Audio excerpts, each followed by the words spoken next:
Всем привет! Hi everyone! Сегодня воскресенье, месяц май 22 года. Мы с подругой решили посетить филиал музея Метрополитен замок-музей Клойстерс, находящийся на высоком лесистом холме Бронкса в Нью-Йорке. Припарковав машину, мы с предвкушением двинулись к цели. А как побывать в средневековом европейском замке, не покидая Нью-Йорк? Да легко, прошу, следуйте за нами.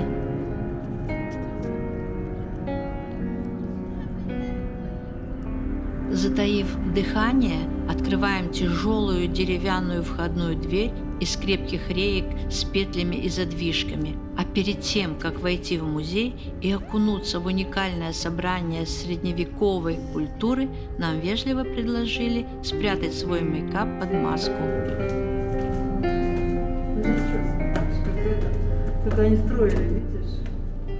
На фото изображены этапы строительства уникального здания будущего музея Клойстерс.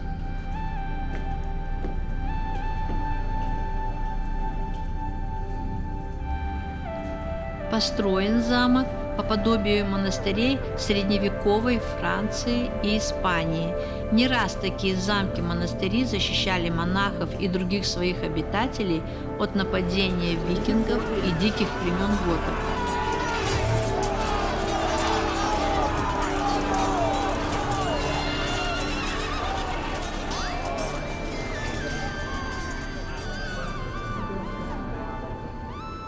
Падение Римской империи сменилось европейским средневековьем, которое длилось с 500 по 1500 год. Вот и сейчас мы в него окунемся прямо здесь, в Нью-Йорке.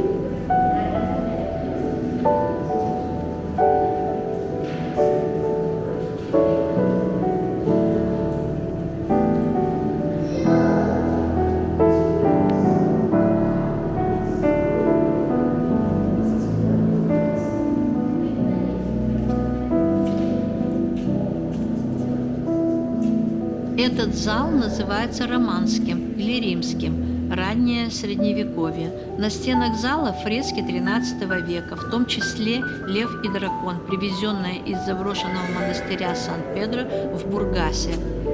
Высоко под потолком расположены узкие окна, а в конце зала находится часовня Лангон, построенная из известняковых блоков церкви XII века.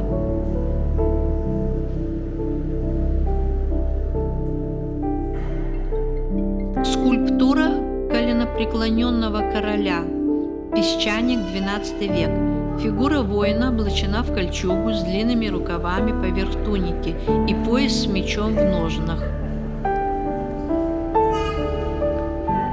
На территории замка-музея расположены 4 внутренних дворика, окруженные крытыми галереями. В одном из них растения стоят в горшках. Капители колонн украшены сценами из жизни святых. Использование белого и цветного мрамора говорит о богатстве разрушенного монастыря. Это сокровище IX века было вывезено из бенедиктинского аббатства на юге Франции. Разнообразием колонн можно любоваться бесконечно.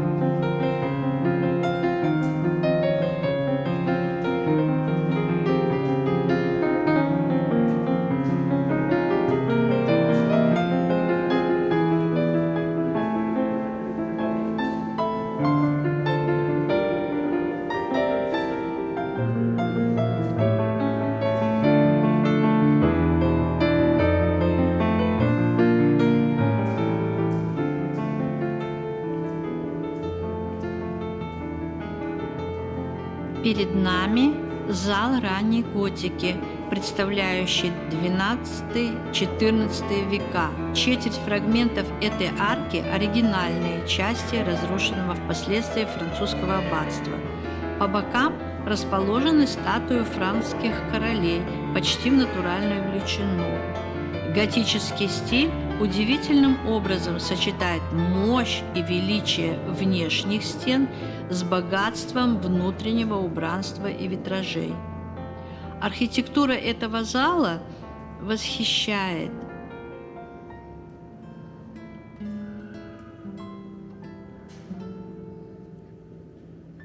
В одной из часовен иногда проходят концерты средневековой музыки. Она мне очень нравится, трогает душу и сердце. Просто невероятно, что ее играли в те далекие времена. Счастье, что она не затерялась в веках.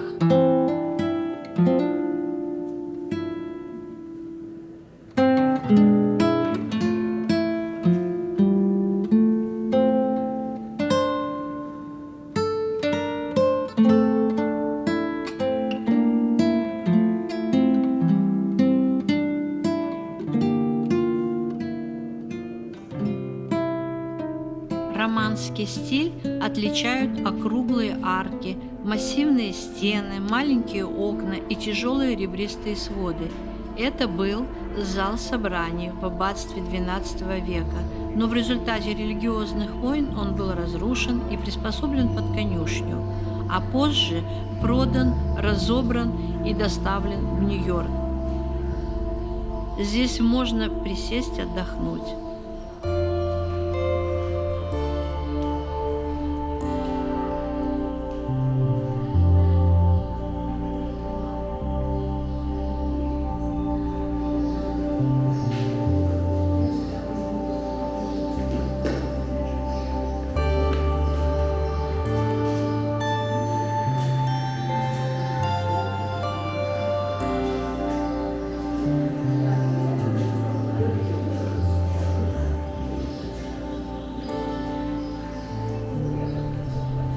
А вот еще один дворик, полный фруктовых деревьев и украшенный крытой галереей XII века из розового мрамора.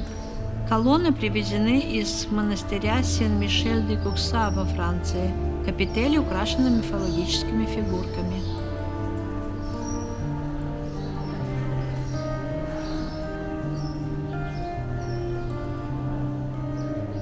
Витражные окна высотой в 4,5 метра являются особой достопримечательностью. Они были вывезены из церквей кармелитов, а также из Нормандии, Австрии, Германии. На них изображена история того времени. Необыкновенное, вдохновляющее творение древних мастеров. Готика, XII-XIII век. Часовня XIII века в готическом стиле и яркие австрийские витражи с изображением жизни и быта священников привезены из замка вблизи Вены. В центре расположено скульптурное надгробие крестоносца Жана де Алюэ, окруженного такими же крестоносцами. Не хочется здесь задерживаться, поэтому двигаемся дальше, в сокровищницу.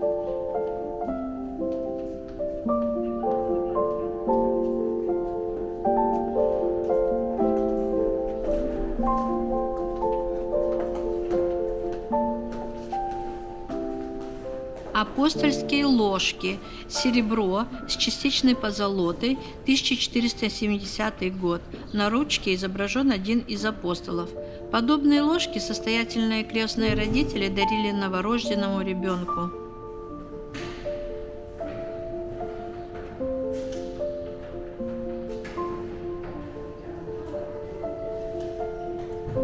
Книга «Шахмат» XIII век в свое время была чрезвычайно популярной. Впервые была издана на латыни и переведена на 9 языков. В конце Средневековья, XV век, появляются предметы из меди.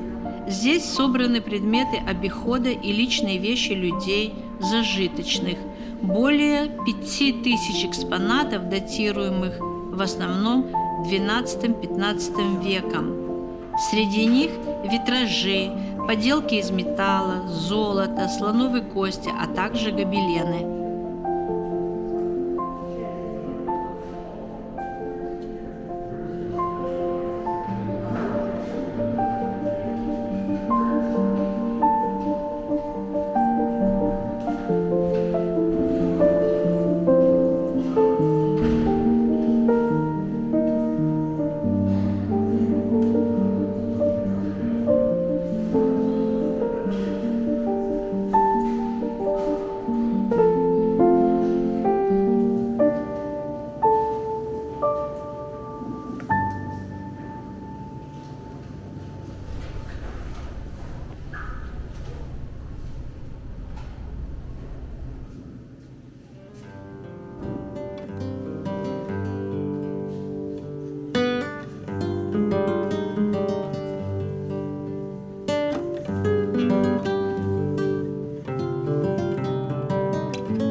Знаменитые гобелены с изображенными на них сценами или событиями из известных сказаний в средние века считались роскошью.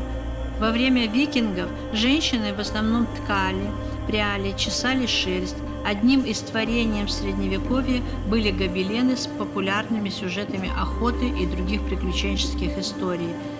Также часто встречаются картины с изображением единорога. Алтарь Мероде, жемчужина музея – это средневековой триптих нидерландского живописца. Работа сделана примерно в 1425-28 годах и называется «Триптих Благовещения». Младенец Иисус с крестом в руках летит к Марии, предвещая непорочное зачатие. И снова мы в буйно цветущем дворике с мощеными дорожками. За растениями и цветами тщательно ухаживают. Здесь в основном лекарственные травы, травы-специи, используемые в кулинарии, травы-красители, которые выращивались много веков назад.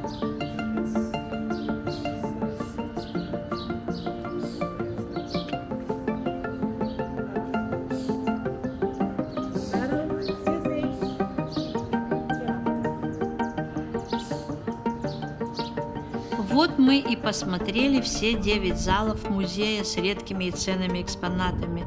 Большая часть этой выставки была собрана коллекционером Джорджем Бернардом и впоследствии выкуплена у него Джоном Рокфеллером, известным филантропом, который и построил этот замок в 1938 году. Рокфеллер-младший, большой поклонник искусства, прикупил еще 290 гектар земли на противоположной стороне Гудзона, чтобы сохранить первозданный ландшафт. А позже он подарил замок музею Метрополитен вместе с благоустроенным парком Форт-район. Благодарю за внимание, с большой радостью делюсь с вами своими впечатлениями и очень рекомендую к посещению.